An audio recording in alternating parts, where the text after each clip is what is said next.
Hello student, आज हम start करेंगे NCERT chapter 3 class 6 land forms and life.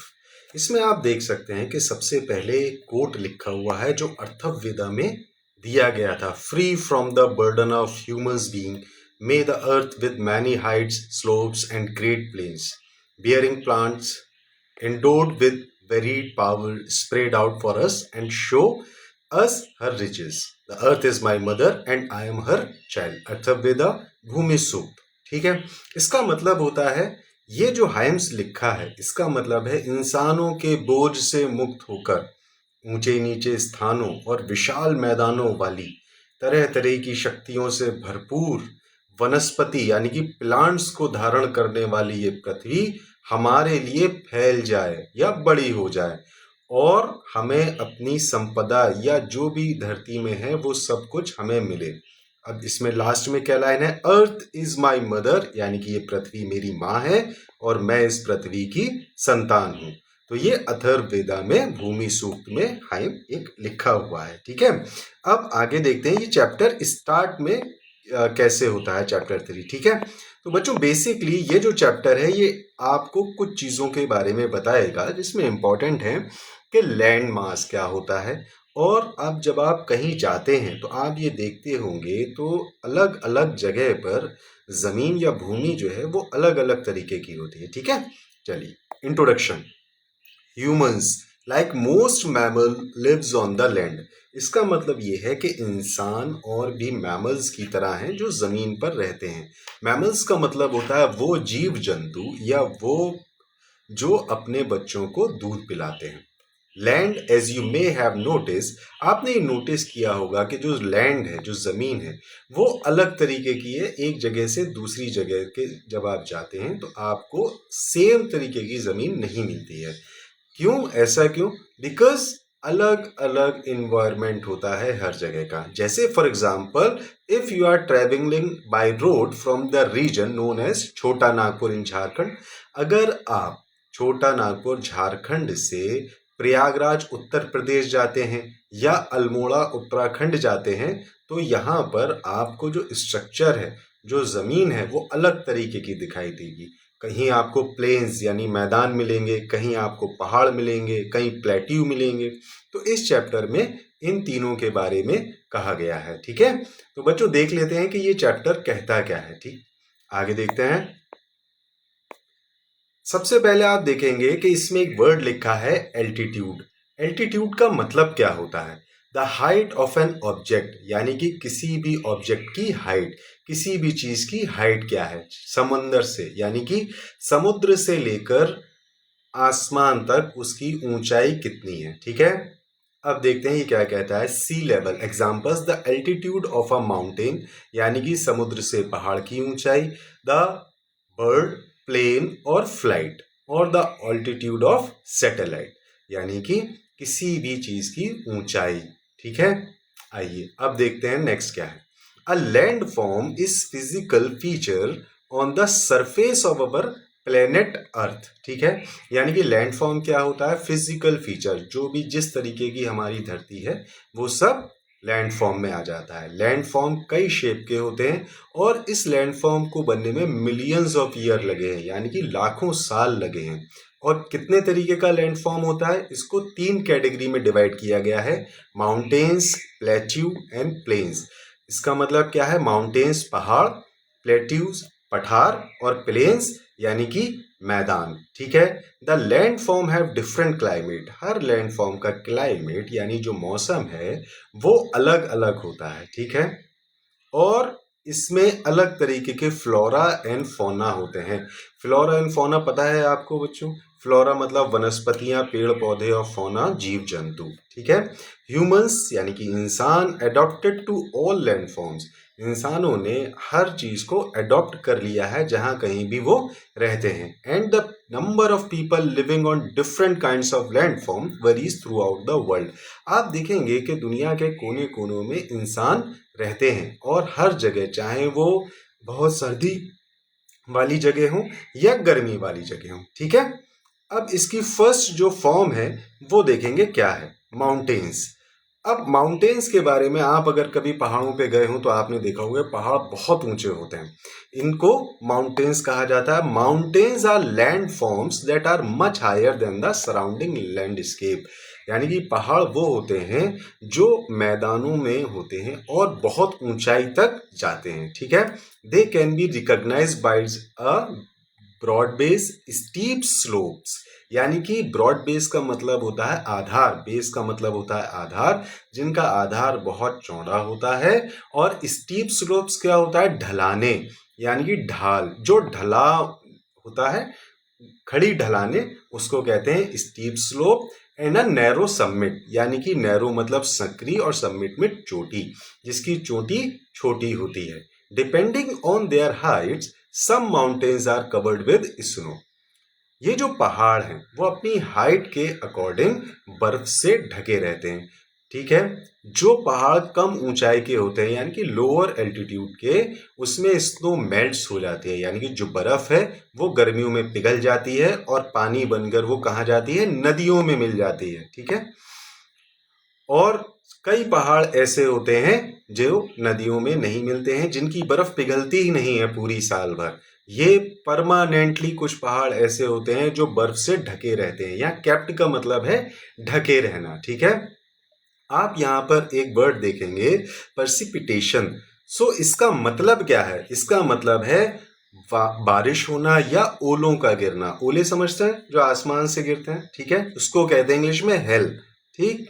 तो water from the atmosphere reaching the ground in any form, जब बादलों से पानी जमीन पर गिरता है, चाहे वो किसी फॉर्म में हो, चाहे पानी के फॉर्म में हो, बर्फ के फॉर्म में हो या ओलों के फॉर्म में हो, ठीक है, इसको प्रेसिपिटेशन कहा जाता है।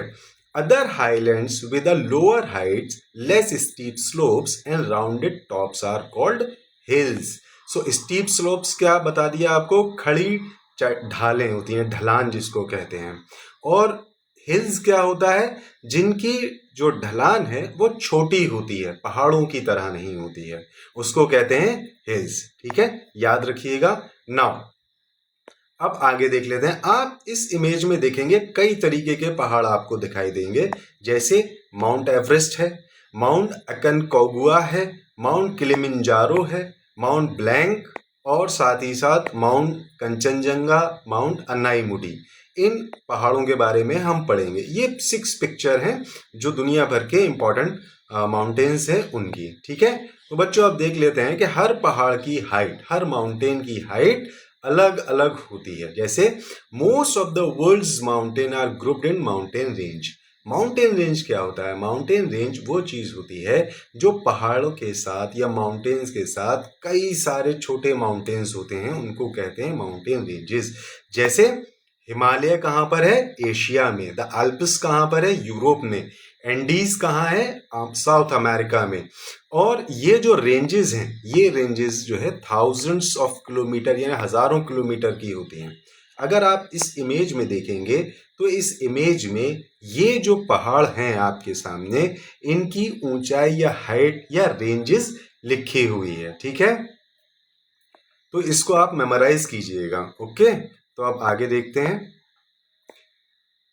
6 माउंटेन्स ऑफ द वर्ल्ड, आपने इमेज में देखा होगा कि दुनिया भर के 6 माउंटेन के बारे में, 6 माउंटेन्स के बारे में बताया गया है, जिनकी heights from top to bottom हमें दी गई है। सबसे ऊंचा दुनिया का पहाड़ है माउंट एवरेस्ट, ठीक है। कहाँ पर है ये माउंट एवरेस्ट, तिब्बत, चाइना और नेपाल के बीच में। कंचनजंगा कहाँ पर है, नेपाल और सिक्किम के बीच में है, सिक्किम भारत का एक हिस्सा है, ठीक है। और इसकी सबसे हाईएस्ट पीक क्या है, हिमालयन रेंज। माउंट एकोनकागुआ कहाँ पर है, साउथ अमेरिका में, और इसकी हाईएस्ट पीक क्या है, सबसे ऊंची चोटी क्या है, एंडीज, जिसे एंडीज पर्वत भी कहा जाता है। माउंट किलिमंजारो कहाँ है, ईस्टर्न अफ्रीका में, अफ्रीका में। और इसको आइसोलेटेड माउंटेन कहा जाता है बिकॉज इसकी कोई भी रेंज नहीं है, ठीक है, यानी कि इसके आसपास कोई ऐसी माउंटेन रेंज नहीं है, इस वजह से इसको आइसोलेटेड माउंटेन कहा जाता है। नाउ माउंट ब्लैक कहाँ पर है, वेस्टर्न यूरोप में, और इसकी सबसे हाईएस्ट माउंटेन क्या है, एल्पस। अनाईमुडी इंडिया में है, जिसको अनामुडी या अनाई पीक भी कहा जाता है। केरला में है ये, केरला भारत का एक राज्य है, ठीक है। तो हाईएस्ट माउंटेन है ये साउथ इंडिया का। अब आगे देखिए, इसमें आपको कुछ इंपॉर्टेंट वर्ड या वोकैब दिखाई देगी, इसको आप देख लीजिए। माउंटेन फॉरेस्ट क्या होता है? माउंटेन फॉरेस्ट होते हैं अ types of forest that grows in mountainous region, यानी कि कुछ ऐसे स्पेसिफिक तरीके के जंगल जो सिर्फ पहाड़ों पर होते हैं, या ऐसे पेड़ जो सिर्फ पहाड़ों पे उगते हैं, ठीक है। मोज क्या होता है? मोज होता है काई। जैसे आपने देखा होगा, जब पानी कई दिनों तक इकट्ठा होता रहता है तो उसमें हरे रंग का कुछ पैदा हो जाता है, उसको क्या कहते हैं? काई। शुद्ध हिंदी में काई कहते हैं। और ये क्या होता है, ये जो नमी वाले यानी कि जगह होती है, पानी वाली जगह होती है, वहां पे एक हरे रंग का पौधा होता है। A small green plant without flowers और ट्रू रूट्स, इसमें कोई फूल नहीं होता और जड़ नहीं होती, और ऑफन स्प्रेडिंग इन अ कुशन लाइक कवर, ये बहुत सॉफ्ट होता है, ठीक है। नेक्स्ट वन है लाइकेन। लाइकेन क्या होता है? एक तरीके का प्लांट्स होता है जो जनरली क्लिंजेस टू रॉक, ठीक है। ये कहां पर होता है? रॉक में उगता है, ओके, पहाड़ियों पे हमें ये मिलता है। अब देख लेते हैं कि mountains will tall and sharp peaks, जो पहाड़ होते हैं वो बहुत ऊंचे होते हैं, और जो शार्प पीक होती है यानी कि नुकीले पहाड़ होते हैं, जैसे हिमालयाज रिलेटिवली यंग। हिमालय पर्वत को या माउंट एवरेस्ट को यंग एवरेस्ट कहा जाता है। ऐसा नहीं है कि ये बिल्कुल अभी बना है, ये बनने में भी, माउंट एवरेस्ट को बनने में भी लाखों साल लगे हैं। बट उससे पहले भी कुछ एवरेस्ट या कुछ माउंटेन्स थे इस दुनिया में, जिनको क्या कहा गया? जैसे अरावली रेंज, ये सबसे पुरानी रेंज है, अरावली रेंज, ठीक है। और ये किस वजह से है? इरोजन की वजह से। इरोजन क्या होता है? इरोजन का मतलब होता है मिट्टी और चट्टानों का कटाव, यानी मिट्टी और चट्टानें जब कट जाती हैं, या हवा, पानी, बारिश या बर्फ की वजह से, तो ये अरावली रेंज इन सबसे पुरानी है। हिमालयाज का इरोजन नहीं हो पाया है, या ये कह सकते हैं कि हिमालय अभी भी ऊंचाई इसकी बढ़ रही है, और इस बारे में आप साइंस के चैप्टर में पढ़ लेंगे, क्योंकि इस दुनिया में सबसे ऊंचा जो पर्वत या माउंटेन है वो हिमालय माउंटेन है। माउंटेन इन्वायरमेंट, यानी कि माउंटेन पहाड़ों का जो इन्वायरमेंट होता है वो कैसा होता है, ठीक है, देखते हैं। सो माउंटेन स्लोप्स, स्लोप्स मतलब होता है ढलान, आपको बताया था, are often covered with a type of forest, इनको कहते हैं माउंटेन फॉरेस्ट, यानी कि पहाड़ों पर जो पेड़ होते हैं या जो जंगल होते हैं वो अलग तरीके के होते हैं, इसको कहते हैं माउंटेन फॉरेस्ट, ठीक है। और इसमें किस तरीके के पेड़ होते हैं देख लीजिए। Conifer trees such as pines, firs, spruce and deodar are common. पहाड़ों पर जो उगने वाले पेड़ हैं उनको कहा जाता है कॉनिफर ट्रीज। कॉनिफर ट्रीज होते हैं शंकुधारी, यानी कि इस तरीके के पेड़, ठीक है, इस तरीके के पेड़ होते हैं, उनको कहते हैं कॉनिफर ट्रीज।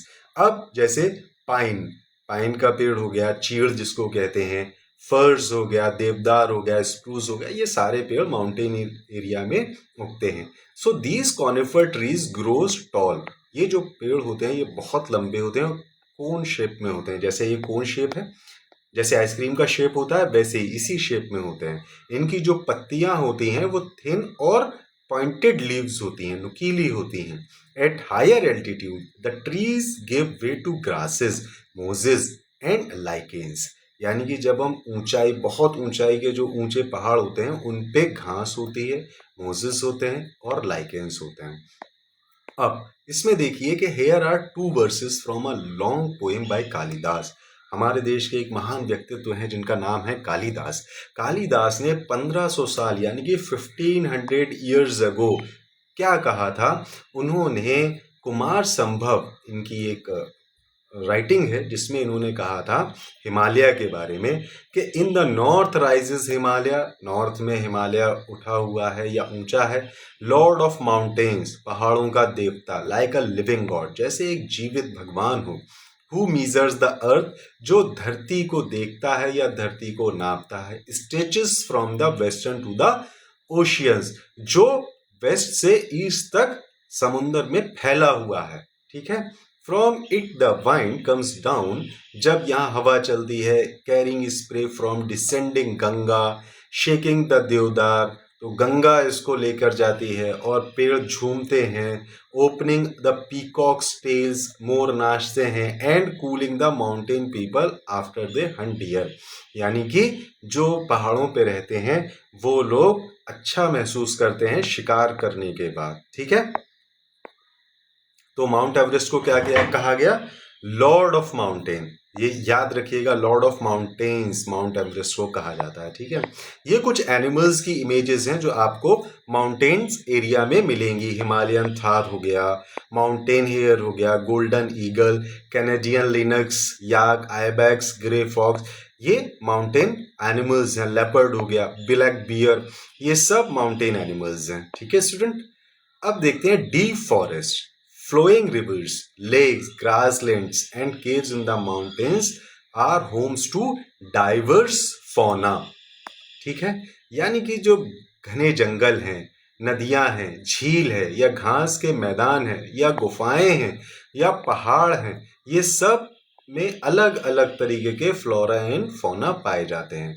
जैसे अगर गोल्डन ईगल कहाँ स्पेसिफिकली मिलेगा, जो आपको बताया है, ठीक है। Falcon, the Canadian lynx, the snow leopard, ibex, Himalayan tahr and the mountain hare, yak, grey fox and black bear, ये सब स्पेसिफिक एरिया में मिलते हैं, हर जगह नहीं मिलते हैं। ये इंपॉर्टेंट है, थोड़ा सा आप इसको देखिए। गंगा, गंगा क्या है? Is the Indian name of largest river. ये भारत की एक नदी है जिसका नाम है गंगा, और ये कहाँ से निकलती है? हिमालय से। इंग्लिश में इसको क्या कहा जाता है? गंगीज। और ये इसकी दूरी कितनी है? 2500 किलोमीटर लॉन्ग, यानी कि ये लगभग 2500 किलोमीटर दूर है।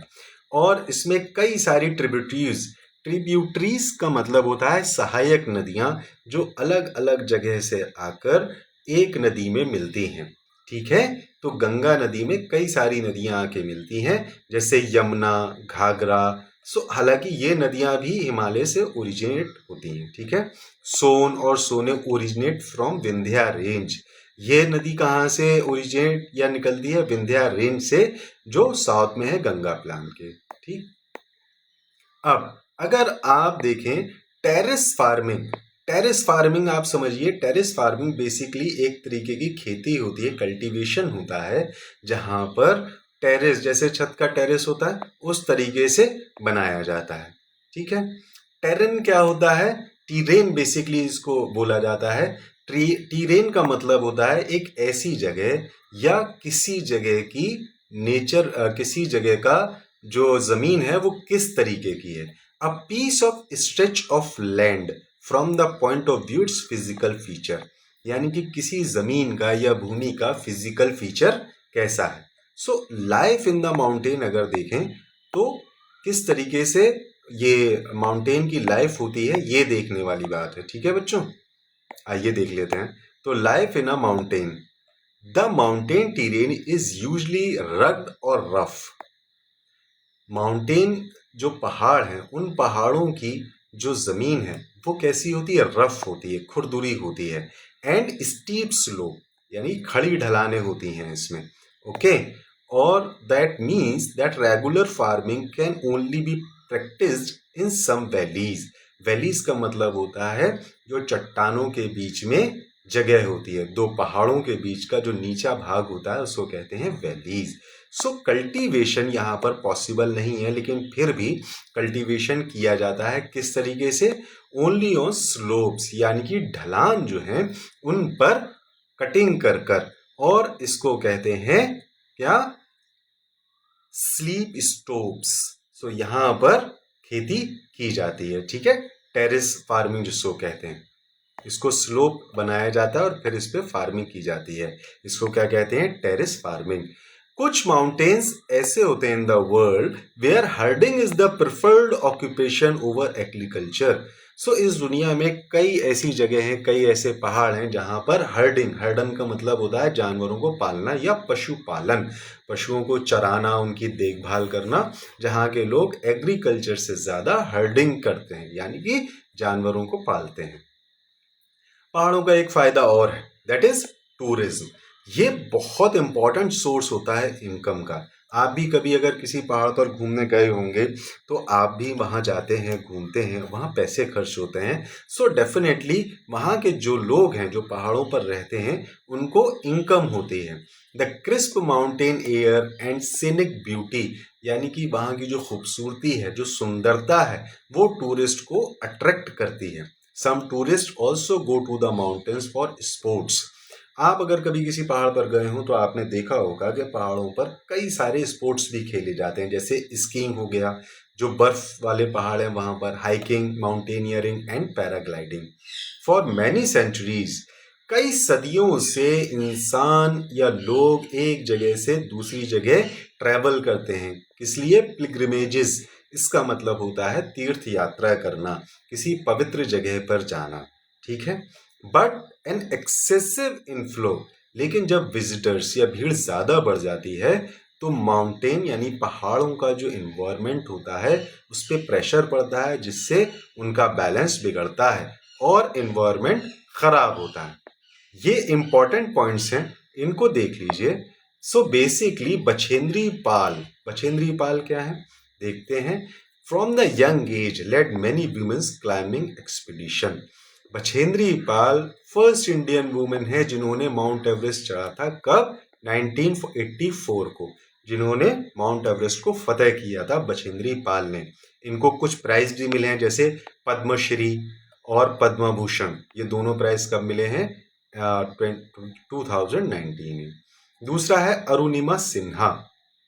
बेसिकली अरुणिमा सिन्हा जी की एक कुछ हादसे की वजह से एक पैर इनका लॉस्ट हो गया था एक एक्सीडेंट में, 31 साल की एज में, ठीक है।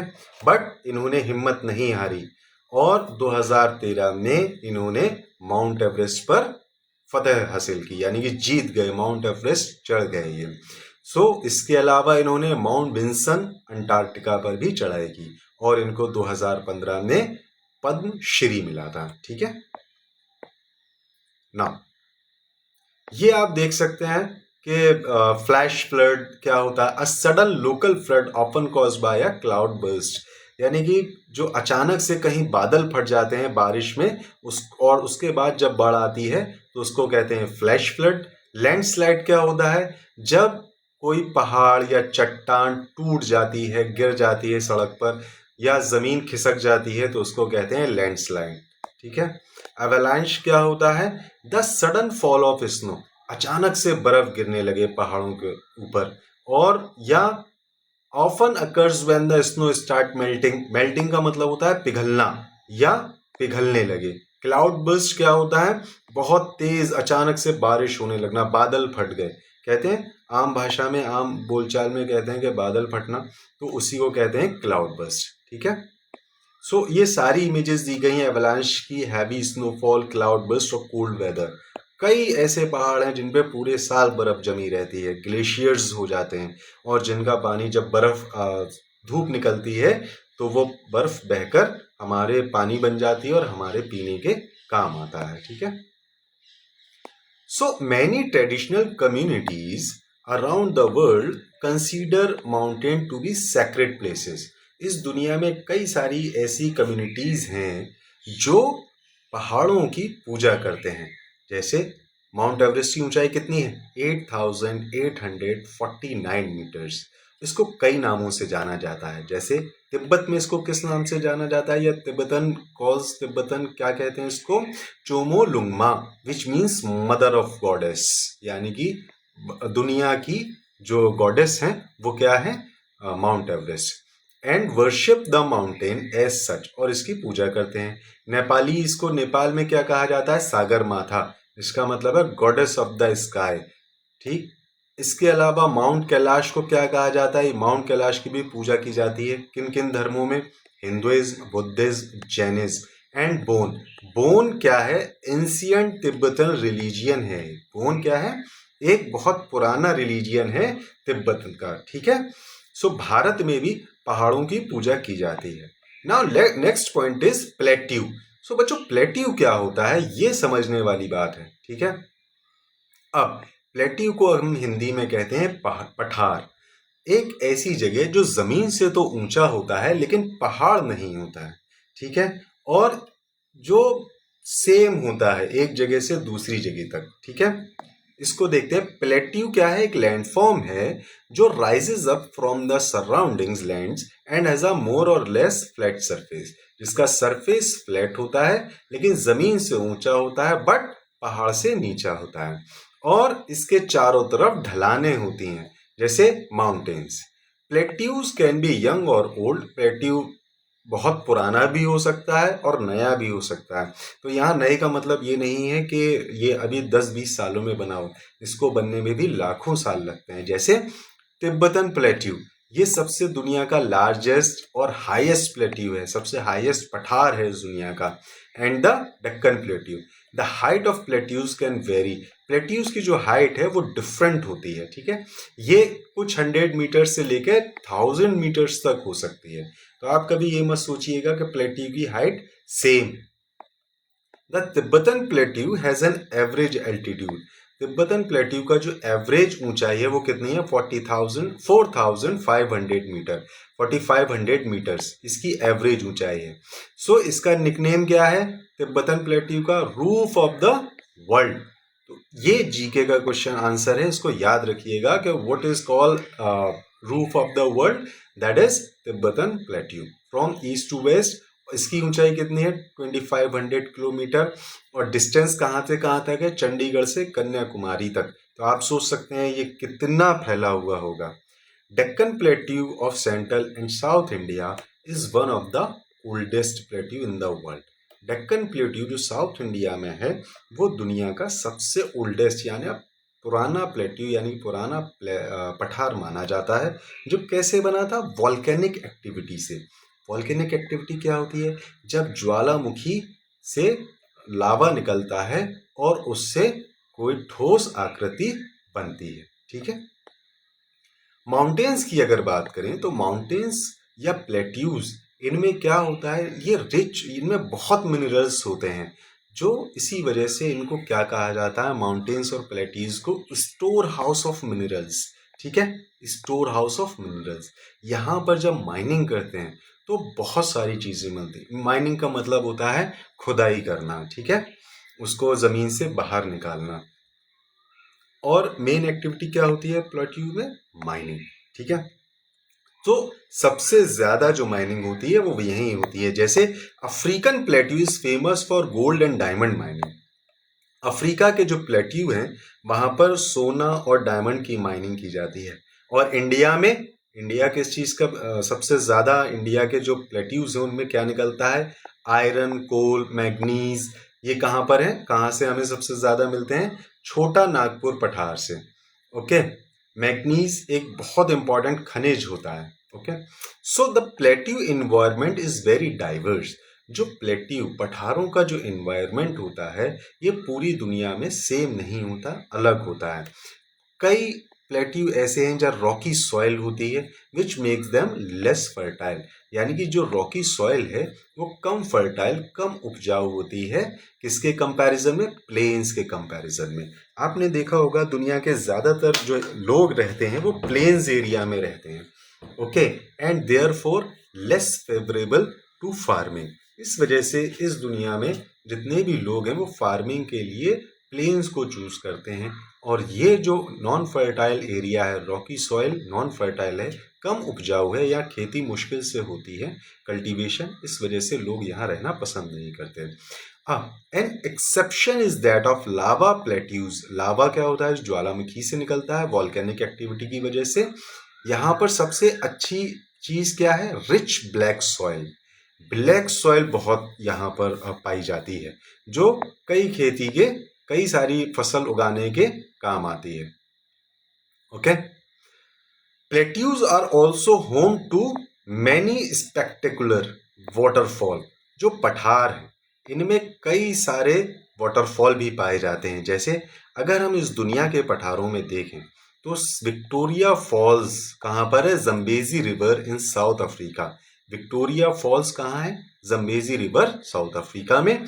द हुंद्रू फॉल्स कहाँ है? Subarnarekha river, Chota Nagpur plateaus and the Jog falls कहाँ है? श्रावस्ती या शरावती रिवर में है। वेस्टर्न घाट में ये पाए जाते हैं। ये वाटरफॉल होते हैं जहां पानी ऊंचे से ऊपर से नीचे गिरता है। ये एक इसमें द नो कलाई काई फॉल्स है जिसकी ऊंचाई है, जो कितनी ऊंचाई से गिरता है? 340 मीटर्स। कहाँ पर? चेरापूंजी, मेघालय। ठीक है, ये याद रखिएगा। ये देखिए, ये एक वाटरफॉल है जहां ऊंचाई से पानी गिर रहा है। ठीक है, और कितनी ऊंचाई से गिर रहा है ना। प्लेन्स क्या होते हैं बच्चों? जैसे आपने देखा होगा, प्लेन्स होते हैं मैदान। ठीक है, और इन मैदानों में रहने वाले लोगों के पास कल्टीवेशन की या खेती की कोई प्रॉब्लम नहीं होती है। क्यों? क्योंकि इन मैदानों में पानी बहुत आसानी से उपलब्ध हो जाता है। Availability of water is easy. So plains क्या होता है? It is also a kind of land form जो फ्लैट होता है, ऐसी जमीन जो फ्लैट है और अनडल्टिंग अनड्यूलेटिंग सरफेस होता है इसका। ठीक है, they do not have any large hills. यहाँ पर पहाड़ियाँ, चोटियाँ या घाटियाँ नहीं होती हैं, और they are generally not more than 300 metres above. अगर होती भी हैं तो वो 300 मीटर से ज़्यादा नहीं होती हैं। फ्लड प्लेन्स क्या होता है? इस बात को बताइए। फ्लड प्लेन्स, फ्लड प्लेन्स होता है वो मैदान जहां बाढ़ आ जाती है। ठीक है, नदी के किनारे की ऐसी जगह जहां बाढ़ का पानी यानी फ्लड जब आती है वो फैलता है। ये कुछ ऐसे मैदान हमारे देश में मौजूद हैं। ठीक है, it is formed by rivers originating in mountain range where they collect particles of rocks. तो जब बाढ़ आती है और ये पानी जब बहता है तो ये पानी अपने साथ क्या लाता है? रॉक, सैंड, सिल्ट, इसको क्या कहते हैं? सेडिमेंट्स। और जब पानी बह जाता है तो ये सारे सेडिमेंट्स प्लेन्स में जमा हो जाते हैं, मैदानों में जमा हो जाते हैं, और इसकी वजह से जो सॉइल है वो बहुत फर्टाइल हो जाती है और खेती करना बहुत आसान होता है। As the result these plains are ideal for growing crops of all kind. तो ये जो प्लेन्स हैं जहाँ सेडिमेंट्स जमा होता है, ये बहुत इंपॉर्टेंट होते हैं कल्टीवेशन के लिए या एग्रीकल्चर के लिए, और it is a major economic occupation. मैदानों में रहने वाले लोगों का जो मेजर ऑक्यूपेशन है वो क्या है? खेती करना। Plains also support a variety of flora and fauna. तो जो प्लेन्स में फ्लोरा एंड फोना पाए जाते हैं वो भी अलग तरीके के होते हैं। आगे देखते हैं student. Now life in the plains, जो जीवन है वो प्लेन्स में कैसा होता है? ठीक है, इसमें देखते हैं। हजारों साल पहले the first civilization developed around rivers in fertile plains. हम ये मानते हैं कि हजारों साल पहले जब प्लेन्स बने थे या मैदान बने थे तो इन्हीं मैदानों के किनारे कौन रहता था? लोगों ने बसना शुरू कर दिया। जैसे अगर हम भारत की बात करें तो भारत में इंडस वैली सिविलाइजेशन की खोज की गई, जहां ये पता लगाया गया कि सबसे पहले इंसान यहीं आकर बसे थे, जिसको हम हिंदी में सिंधु घाटी सभ्यता कहते हैं। About 40 crore peoples, more than 1/4 of the total Indian population कहाँ रहती है? गंगा प्लेन के किनारे, ऑफन कॉल गैंगेटिक प्लेन्स। यानी कि भारत के लगभग 40 करोड़ लोग गंगा किनारे रहते हैं। ठीक है, as with many other plains of the world, the major occupation क्या है इन दिस रीजन? जो गैंगेटिक प्लेन्स के पास रहते हैं उनका मेजर ऑक्यूपेशन या काम क्या है उनका? फिशिंग और एग्रीकल्चर। फिशिंग करते हैं या एग्रीकल्चर करते हैं। फूड क्रॉप्स, कौन कौन सी फसलें यहाँ उगाई जाती हैं? देखिए, राइस, चावल, व्हीट, गेहूं, मेज, मक्का, बार्ले, जौ, एंड मिलेट्स, बाजरा, ये इंपॉर्टेंट फसलें हैं। फाइबर क्रॉप्स भी होती हैं जैसे कॉटन, जूट, हेम्प। हेम्प का मतलब है सन, इसको हिंदी में कहते हैं सन। जो रेशा या रस्सी पर बनाने वाला पौधा होता है ना, उसको कहते हैं हेम्प। ये भी गैंगेटिक प्लेन्स में उगाया जाता है। ट्रेडिशनल एग्रीकल्चर क्या है? Has been mostly rainfed. यानी कि जो एग्रीकल्चर है, खेती है, वो किस पे डिपेंड करती है? पानी पर। कौन से पानी पर? बारिश के, rainfall. In recent decades however agriculture has turn to irrigation. हमने ये देखा है पिछले कई सालों में कि अब लोग सिंचाई के लिए या जो किसान हैं वो सिंचाई के लिए किस पर डिपेंड हैं? कैनल्स और पम्प्ड फ्रॉम ग्राउंड वाटर यानी कि ज़मीन के पानी पर डिपेंड है। While irrigation has increased agriculture production, it has also contributed to the depletion और decrease। यानी कि जैसे जैसे पानी की ज़रूरत बढ़ती जा रही है खेती के लिए, वैसे ही जो ग्राउंड वाटर है, ज़मीन का पानी है, वो ग्राउंड वाटर नीचे जा रहा है और आने वाले समय में देश को या मानव समाज को पानी की कमी महसूस हो सकती है। It is a kind of challenge for the future of agriculture. ठीक है। सम ऑफ अदर प्रॉब्लम, और क्या क्या प्रॉब्लम होती है? पॉपुलेशन और पोल्यूशन, क्योंकि ज़्यादातर जो इंसान है वो ऐसी जगह पर बसना चाहते हैं जहाँ पानी और खाना अच्छा हो, तो इस वजह से इन जगहों पर पोल्यूशन और पॉपुलेशन भी बढ़ता जा रहा है। वेदर इन माउंटेन रेंज और plains, rivers around the world have carried immense cultural value. जो पहाड़ हैं यहाँ पर जो कल्चरल वैल्यू है इनकी, वो बहुत स्ट्रांग होती है। जैसे ये लोग क्या करते हैं, कॉन्फ्लुएंस, मतलब वर्ड देख रहे हैं आप, कॉन्फ्लुएंस का मतलब होता है संगम, यानी कि दो या दो से अधिक जहाँ नदियाँ मिलती हैं उसको कहते हैं कॉन्फ्लुएंस यानी कि संगम। जैसे प्रयागराज यानी कि इलाहाबाद में है, जहाँ पर दो पवित्र नदियाँ मिलती हैं। अब जब ये संगम है तो संगम पर क्या होता है? पूजा पाठ की जाती है, रिचुअल्स यानी कि अपनी प्रार्थना की जाती है, त्योहार मनाए जाते हैं। Plains have gentle slope, plains जो है वहाँ पर खड़ी चट्टानें या ढाल नहीं होती है। सो यहाँ पर रिवर नेविगेशन बहुत इजी हो जाता है और इकोनॉमिक एक्टिविटीज़ भी बहुत इजी हो जाती हैं और लोग रिवर को ट्रैवल के लिए भी यूज़ करते हैं, एक जगह से दूसरी जगह जाने के लिए भी यूज़ करते हैं। ठीक है। और क्या यूज़ किया जाता है जब एक जगह से दूसरी जगह जाते हैं थ्रू रिवर? बोट्स, नाव या पानी के जहाज। पानी के जहाज समुद्र में चलते हैं, ये याद रखिए। अब आप ये इमेज देखकर बता सकते हैं कि इस इमेज में ये कहाँ, कौन सा एरिया है? ये कौन सा एरिया है? ये आप इमेज देखकर बता सकते हैं। नाउ एक वर्ड है, आप लोग देखिए, रेजिलियंस। रेजिलियंस का मतलब क्या होता है? To the capacity to meet challenges and difficulties, adapt to them और ओवरकम देम। यानी कि किसी भी मुसीबत, परेशानी या कठिन परिस्थितियों से बाहर निकलने की जो क्षमता होती है, जो ताकत होती है, उसे कहते हैं रेजिलियंस। सो 3 मेन लैंडफॉर्म के बारे में हमने पढ़ा है और इसका सरफेस जो है it is a very complex and experts often define a few more landforms. यानी कि जो एक्सपर्ट्स हैं वो कई और लैंडफॉर्म्स के लिए रिसर्च कर रहे हैं। जैसे एक लैंडफॉर्म है डेजर्ट, यानी कि रेगिस्तान। डेजर्ट क्या है? ड्राई होता है, सूखा होता है और बहुत बड़ा होता है। जैसे, और यहाँ के फ्लोरा और फौना भी यूनिक होते हैं। अब इस दुनिया के अगर डेजर्ट की बात की जाए या डेजर्ट्स जितने भी रेगिस्तान के हैं उनकी बात की जाए, तो जैसे सहारा डेजर्ट कहाँ पर है? अफ्रीका में। और थार डेजर्ट कहाँ है? इंडियन सब कॉन्टिनेंट में, नॉर्थ वेस्ट एरिया में। तो others are cold like the Gobi desert in Asia. इसको क्या कहा जाता है? Antarctica continent as also a desert, क्योंकि जिस तरीके से रेगिस्तान में सिर्फ रेत होती है, इसी तरीके से अंटार्कटिका कॉन्टिनेंट में सिर्फ बर्फ होती है और कुछ नहीं। अब यहाँ पर जो लिविंग कंडीशन है वो बहुत हार्श यानी कि बहुत कठिन होती हैं, लेकिन जो यहाँ लोग रहते हैं, ह्यूमंस, इन्होंने इन कठिन परिस्थितियों में जीना सीख लिया है। Humans have adapted to most of the desert. In India, communities living in the Thar desert as well. So Bharat में भी जो थार है डेजर्ट, वहाँ पर लोग रहते हैं और migrating through it hold rich cultural tradition. या कई बार जो थार के रहने वाले या रेगिस्तान के रहने वाले लोग हैं वो एक जगह से दूसरी जगह ट्रैवल करते हैं और इनका ट्रेडिशन में फोक सॉन्ग्स जो कम्युनिटीज़ में गाए जाते हैं, इनके लीजेंड्स, महान व्यक्ति जो होते हैं उनके बारे में बताया जाता है।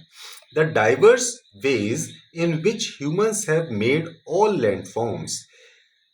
तो जितने भी ये डाइवर्स फॉर्म हैं, यहाँ पर लैंड फॉर्म अलग अलग तरीके के इस दुनिया में हैं और इंसानों ने यहाँ रहना सीख लिया है, अडॉप्ट कर लिया है इस इन्वायरमेंट को। जिससे कि इंसान वहाँ आसानी से रह पाते हैं। ये इंपॉर्टेंट फैक्ट है, आपको ये याद करने की जरूरत नहीं है, but at least you have to understand कि the 5 tinais of ancient Tamil Sangam poetry are 5 type of landscape.